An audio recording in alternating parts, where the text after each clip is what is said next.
दोस्तों एक समय हुआ करता था जब हम छोटे हुआ करते थे। हाथों में छोटे बच्चों के पहले पेंसिल आई, फिर पेन आए, और इन पेन पेंसिल के साथ में आई उनकी आंखों में एक उम्मीदें कि यार पढ़ेंगे लिखेंगे बहुत जल्द अपने पैरों पर खड़े हो जाएंगे। मतलब कि एक दिन हम एक पक्का बड़ा अफसर बनेंगे और अपने अपनों का नाम रोशन करेंगे, अपने पेरेंट्स का नाम रोशन करेंगे। और मेहनत के आधार पर जो बच्चा लगातार मेहनत कर रहा था उसको उसके मेहनत के आधार पर उसका फल प्राप्त हो जाता था। लेकिन उस मेहनत में भी कोई कोर कसर बच्चा नहीं छोड़ता था। और आज का समय है, उस मेहनत में और आज की मेहनत में ज़मीन आसमान का फ़र्क हो चुका है। आसमान तक की मेहनत करने के बाद में भी बच्चे को सफलता हासिल नहीं हो पा रही है। आज का वो समय है जब वही बच्चा एक माउस और कीबोर्ड की सरकार से भीख मांग रहा है। मेरा एग्ज़ाम है, प्लीज़ मेरा क्वेश्चंस का आंसर सबमिट नहीं हो पा रहा, बहुत लैग कर रहा है, लगातार सिस्टम हैंग हो रहा है, प्लीज़ इसको चेंज कर दो, माउस चेंज कर दो, कीबोर्ड चेंज कर दो। ये जद्दोजहद कर रहा है। मतलब कि जब अपने सिस्टम के हाथों जलील हो जाए ना, तो किताबें सिर्फ एक बोझ बन जाती है उस देश के युवा के लिए। और ये एक बहुत बड़ा क्वेश्चन मार्क है वर्तमान की सरकार के ऊपर। मतलब कि सेंटर भी सच कहूँ तो एक मजाक बन चुका है। मैं बात कर रहा हूँ इस समय एसएससी के बारे में, एसएससी एग्ज़ाम सेंटर के बारे में। 2025 में एसएससी एग्ज़ाम सेंटर की कुछ तस्वीरें मैंने सोशल मीडिया प्लेटफॉर्म के माध्यम से देखी थी। एक सेंटर के बाहर दो भैंसें बंधी थी। आप बोलोगे भैंस के ऊपर थोड़ा आपको बैठ के एग्ज़ाम देना है, अंदर जाओ सेंटर के, वहाँ होगा आपका एग्ज़ाम। मतलब कि कोई एग्ज़ाम का डेकोरम है नहीं क्या। और दूसरे सेंटर के सेकंड फ्लोर पर बैंड बाजा बारात चल रहा था। मतलब कि शादी हो रही थी, दूल्हे का सेहरा सज रहा था, ठीक है, लोग भंगड़ा पा रहे थे। और नीचे हमारे परीक्षार्थी 100 सवालों की जंग से लड़ रहे थे। अब आप बोलोगे आपका इतना फोकस नहीं है क्या, एग्ज़ाम दे सकते हैं। अरे एग्ज़ाम कंडक्ट करने का भी एक डेकोरम होता है। बच्चे घर में बैठते हैं ना मॉक टेस्ट देने के लिए भी, तब भी वो अपना वो माहौल बना के चलते हैं। और जहाँ पे आप सरकार ये सेंटर बच्चों को प्रोवाइड कर रही है वहाँ पे इतना घटिया माहौल, गजब हाल है भैया। और किसी सेंटर में जो इन्विजिलेटर था, जो इंस्पेक्शंस करने के जो लोग आते हैं, वो फ़ोन पर अपना रोमांस कर रहे थे, hello I love you I miss you, ये चल रहा था। जहाँ पर आपका फ़ोन अलाउ नहीं है वहाँ पे आप फ़ोन पे अपना रोमांस परवान चढ़ा रहे हो, हद हो गई। और किसी सेंटर में बच्चे को थप्पड़ मारा जा रहा था क्योंकि उसने कहीं ना कहीं सवाल पूछ लिया था। मतलब कि सवाल छोड़िए, एक बच्चे ने रफ शीट मांगी थी, उसको शीट के लिए एक लंबा इंतज़ार करना पड़ा। और रफ शीट क्या होता है ना, बच्चों को रफ शीट की आवश्यकता पड़ जाती है। कुछ लोगों के लिखने का पैटर्न काफ़ी बड़ा बड़ा होता है जिससे कि गलती की संभावना काफ़ी कम हो जाए कैलकुलेशन में। कुछ लोग बहुत छोटे छोटे लिखते हैं। मैं अगर वैल्यू डेसिमल में आ रखी है मैथ के क्वेश्चंस में, और हल्की सी भी डेसिमल की वैल्यू अगर आपने आगे पीछे कर दी, तो आपका जो ऑप्शंस में राइट आंसर होगा वो आपको मैच नहीं हो पाता। इसलिए बच्चे बड़ा लिख देते हैं, बच्चों को रफ शीट की आवश्यकता पड़ती है। अगर यहाँ पे सिस्टम की इतनी औकात नहीं है कि वो रफ शीट प्रोवाइड कर सके, तो बच्चों को रफ शीट लाने दो। मतलब सिस्टम की सच कहूँ ना, जो वो है एक तरह से रैपो है, एक ढंग से पेन देने तक की भी हिम्मत नहीं है इनकी। ये 25 पैसे का पेन, ये पेन बच्चे को प्रोवाइड कर रहे हैं और एक ही पेन मिलेगा, इसी से आपको काम चलाना अपना। करिए रफ शीट में लिख सको। और जहाँ परीक्षा की इज्जत ना रहे ना, वहाँ पे भविष्य का जनाजा आज नहीं तो कल पक्का उठता है। और वर्तमान समय में ये जनाजा उठ चुका है जहाँ तक मुझको लगता है। अगर नहीं लगता है तो क्यों नहीं लगता है? क्या सच में आप भी इस अमृतकाल को एंजॉय कर रहे हो? क्या आप भी सच में हमारे भारत की जो चौथी सबसे बड़ी अर्थव्यवस्था बन चुका है, इस अर्थव्यवस्था को आप लोग सच में जी रहे हो? तो वीडियो को पॉज करके आप चाहो तो मुझे कमेंट कर दीजिएगा। So guys, SSC CGL tyre 1 exam 2025 के दौरान लगभग 47 सेंटरों पर टेक्निकल खराबी आई थी, टेक्निकल इशू आया था। 7 सेंटरों पर सीसीटीवी जो फुटेज थी वो फेल हो गई थी। और 3 सेंटर पर पेपर लीक की जांच रिपोर्ट दर्ज की गई थी कि हाँ भाई यहाँ पे लीक हुआ है। अब जो लीक के जो एविडेंस होते हैं वो भी बच्चा सरकार को प्रोवाइड करता है। नीट में क्या हुआ था, नीट में कितने तगड़े लेवल का स्कैम हुआ था। लास्ट टू लास्ट ईयर की बात कर रहा हूँ, जिस समय गर्मी काफ़ी पीक पे थी, हम घर पे बैठ करके अपने एसी का टेम्परेचर सेट कर रहे थे, हमें इतनी गर्मी लग रही थी उस समय। वो छोटे मासूम से बच्चे बेचारे धरना दे रहे थे, गर्म सड़कों के ऊपर बैठे हुए थे। सोचिए, वो तो बच्चे ने एविडेंस सबमिट करे तब सरकार ने माना कि हाँ पेपर लीक हुआ है। फिर एक जांच हुई, जांच के अंदर बीच में क्या जुमला, कितने ईमानदारी से जांच हुई होगी वो आपको अच्छे से पता होगा। अब सोचिए दोस्तों, कोई बच्चा 1 साल पढ़ाई करके एग्ज़ाम देने आया और वहाँ उसे 25 पैसे का पेन भी जो प्रोवाइड हो रहा है उसमें भी आप लोग 5 मिनट लगा रहे हो। सेंटर में ना बच्चे का एक एक मिनट काफ़ी कीमती होता है, एक एक सेकंड काफ़ी कीमती होता है, एक एक नंबर काफ़ी कीमती होता है। और तुम इतना बड़ा खिलवाड़ कर रहे हो और रफ कॉपी या फिर रफ शीट देने के लिए उसको आप इतना लंबा इंतजार कर रहे हो। गजब हाल है भाई। एक छात्र ने यह भी बोला दोस्तों कि सर माउस नहीं चल रहा, तो जवाब पता क्या मिला कि आप मैनेज कर लो, हम क्या कर सकते हैं, ये मिल रहा है रिप्लाई। सो गाइस यहाँ पर कैट हो गया, एसएससी हो गया, यूपीएससी हो गया, सबकी जो हालत है दिन प्रतिदिन पर भी ख़राब हो रही है। हम सोचते थे कि यूपीएससी एग्ज़ाम काफ़ी फेयर होता है, तो यूपीएससी एग्ज़ाम में भी आज के टाइम पे बहुत तगड़ी धांधलेबाजी चल रही है। जो स्टूडेंट क्रीमी लेयर में हैं, जिनके फादर सरकारी जॉब में, जिनकी मदर सरकारी जॉब पर, जिन्होंने करोड़ों रुपए की प्रॉपर्टी इकट्ठी कर रखी है अपने नाम पर, वो बच्चे एग्ज़ाम दे रहे हैं, ठीक है, बेनिफिट प्राप्त कर रहे हैं और जॉब ले रहे हैं। जो फिजिकली हैंडीकैप नहीं है वो भी उस क्रीमी लेयर में आकर के अपने फिजिकल हैंडीकैप का फ़ायदा उठा रहे हैं बहुत तरीके से। पूजा खेट कर क्या हुआ उसका पता आपको? कभी वो 1 घंटे के लिए कभी भी जेल के अंदर गई, और इस केस को कितना समय हो चुका है हम भूल गए। हम कर गए स्विच किसी नई न्यूज़ की तरफ, क्योंकि हम सब हैं गजनी, और ये पूरा भारत बन चुका है क्या, एक बिग बॉस का शो, जहाँ पे हर दिन एक नया एपिसोड लॉन्च होता है। हम नए एपिसोड को लॉन्च करते हैं और हम सब उसको एंजॉय करते हैं, फिर एक नई न्यूज़ की तरफ हम स्विच कर जाते हैं। मतलब कि यूपीएससी में भी क्या हुआ था, लास्ट टू लास्ट मुझे अच्छे से याद है कि फाइनली उसके जो इंग्लिश के क्वेश्चन थे उसको गूगल से ट्रांसलेट करके, हिंदी में ट्रांसलेट करके, सीधे पेस्ट करके, प्रिंट आउट करके बच्चों को क्वेश्चन में प्रोवाइड कर दिया था, जिसमें एक क्वेश्चन में कहने की बहुत बड़ी मिसकन्फ्यूजन क्रिएट हुई थी। वो घटना शायद आपको याद होगी। चलिए मैं फिलहाल आता हूँ वापस टॉपिक की तरफ। जो कैट हो गया, एसएससी हो गया, यूपीएससी जैसी परीक्षाओं में सिर्फ 2023 और 25 के बीच में 4300 से ज़्यादा टेक्निकल या फिर प्रशासनिक शिकायतें दर्ज हुई थी। किसी ने बोला कि ये क्वेश्चन पेपर में ऑब्जेक्शंस है, किसी ने बोला कि टेक्निकल इशू आया, माउस का काम नहीं कर रहा, कीबोर्ड काम नहीं कर रहा। सोचिए, चौथी सबसे बड़ी अर्थव्यवस्था के अंदर बच्चों को माउस प्रोवाइड नहीं हो पा रहा, जिसका आविष्कार इतने वर्ष पहले हो चुका है। मतलब कि बाहर की टेक्निक कहाँ से कहाँ पहुँच गई, लोग चांद छोड़े, हम लोग अब तक माउस को तरीके से प्रोवाइड नहीं कर पा रहे लोगों को। हद हो गई। और 2023 में एसएससी 2023 का रिजल्ट हाई कोर्ट में जाकर के फंसा था। भाई नॉर्मलाइजेशन को लेकर उन्होंने अपना ट्रम्प कार्ड चला था। एक बच्चे ने इसने अच्छे से अपने पेपर अच्छे से सॉल्व किया, अच्छी मार्किंग प्राप्त कर रहा है, ये आंसर की भी एसएससी के हिसाब से मैच कर रहा है, तो उसका सिलेक्शन होना चाहिए था। लेकिन नॉर्मलाइजेशन के हिसाब से वो क्या हो गया, वो लिस्ट से बाहर हो गया बच्चा। ऐसा एक बच्चा नहीं, ऐसी बहुत लंबी चौड़ी फेहरिस्त है। 2024 में कैट के केस भी क्या हुआ था, सुप्रीम कोर्ट तक पहुँचा था, वो भी आपको अच्छे से याद होगा, कितना बुरा हाल हुआ था उस समय। और जिस देश के अंदर स्कूलों की संख्या को घटाया जाए, मतलब कि स्कूल बंद करे जाएं, और जिस देश के अंदर शराब के ठेकों की संख्या को बढ़ा दिया जाए, तो उस देश का आखिरकार क्या ही उन्नति होगी, उसका आप लोग अंदाजा साफ से लगा सकते हो। देखिए, राम मंदिर, राम पथ, जिसकी कुल लंबाई है 14 किलोमीटर, 7 किलोमीटर के डिस्टेंस में आपको 7 शराब के ठेके मिल जाएंगे। आगे मैंने काउंट नहीं करे हैं।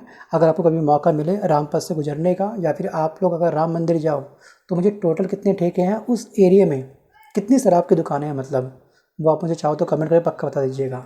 मतलब कि लगातार यूपी में इसकी संख्या बढ़ रही है।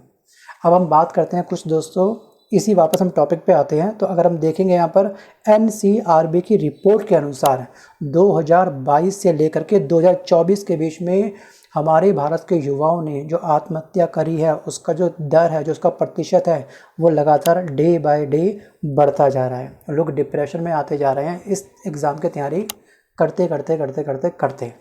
ये स्क्रीनशॉट को ध्यान से पढ़िएगा। और इसमें से 70% कह सकते हैं एसएससी, रेलवे और नीट जैसी परीक्षाओं से जुड़े हुए युवा शामिल हैं, जो कल दोस्तों देश का अफसर बनता, आज उसकी तस्वीर के आगे अगरबत्ती जल रही है। क्यों?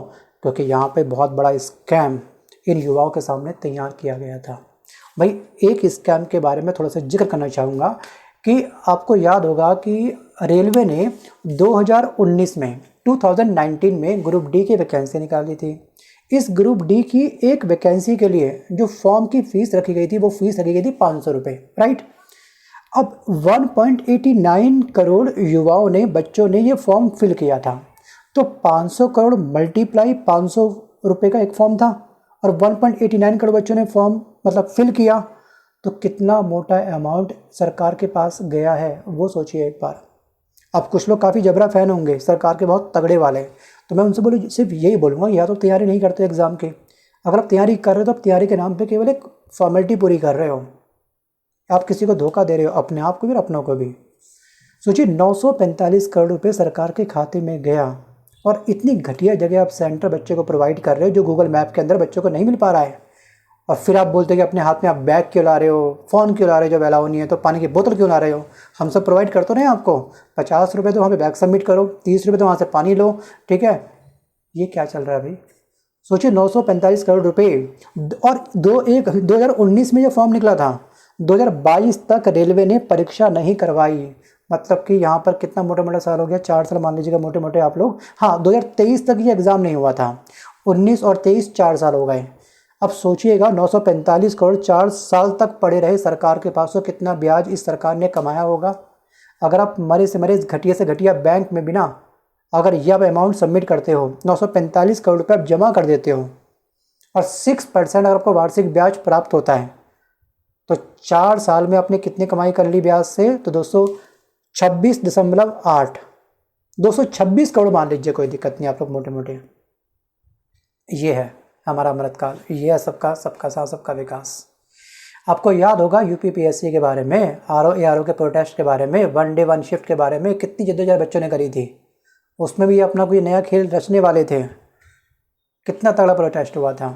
मतलब भारत देश के अंदर कुंभ मेले के अंदर कई करोड़ों को आप लोग मैनेज कर सकते हो, लोगों को मैनेज कर सकते हो, उनका इंतजाम कर सकते हो आप लोग, लेकिन आपसे केवल एक छोटी सी संख्या में जो बच्चे फॉर्म भर रहे हो, 10 लाख बच्चों का आप मैनेज नहीं कर पाते हो। गजब हाल है। अब जो सीबीटी है ना, सीबीटी एग्ज़ाम के नाम पर एजेंसी सेंटर वाले बच्चों से बैग रखने के लिए 50 रुपये लेते हैं, क्योंकि सेंटर के अंदर बैग ये अलाउ नहीं करते हैं। बाहर अपना कोई बंदा बैठा देते हैं कि उसका 50 रुपये दो, वो आपको टोकन देगा, बैग आपका सबमिट कर लेगा अपने पास। अलग स्कैम। और पानी की बोतल जो आपको 10 रुपये की मिलती है, सेंटर के बाहर आपको 30 रुपये की मिल जाती है। स्कैम की शुरुआत तो वहीं से हो जाती है जैसे ही आप लोग उस सिटी के अंदर एंटर कर जाते हो। रिक्शे वाले से पूछो आप, चलो भैया चलेगा वहाँ पर, तो जहाँ पे आपका 30 रुपये लगना होगा वो आप कम से कम 100 रुपये आपसे वसूल कर लेगा वो। कभी कभी ये स्कैम भी देखा गया है। चलिए ठीक है, वो गरीब आदमी है, कुछ डिस्टेंस आप मैप में चेक कर लिया करो, और वॉक कर सकते हो वॉक ही कर लिया करो, ज़्यादा अच्छा रहेगा। और बच्चों को ये कहा जा रहा है कि अगर बवाल किया तो आपके ऊपर एफआईआर हो सकती है, जैसा बोल रहे वैसा करो। भाई दबने की भी एक सीमा होती है, और ये पढ़े लिखे बच्चे हैं, पढ़े लिखे बच्चों को पता होता है कि जंगल के सीधे पेड़ हमेशा पहले काटे जाते हैं। तो हमको ज़्यादा सीधा बनने का शौक़ नहीं है। जहाँ पे गलत होगा तो युवा आवाज़ उठाएगा, और कुछ युवाओं ने ना आवाज़ उठाना बंद कर दिया है, शायद वो पत्थर बन चुके हैं। और पत्थर का हाल क्या होता है वो आपको अच्छे से पता ही होगा। बस वापस आता हूँ टॉपिक की तरफ। सो गाइस, एसएससी एक्चुअली चोरी भी कर रहा है, सीना चोरी भी कर रहा है। कैसे? एसएससी सीजीएल का प्री का एग्ज़ाम हुआ था 2024 में। प्रीलिम्स में इसके 16 सवाल गलत थे, इनसे क्वेश्चन पेपर सेट नहीं हो पाता है। और जब छात्रों ने क्वेश्चंस में ऑब्जेक्शन करा, मतलब आरटीआई लगाई, तो जवाब पता क्या मिला?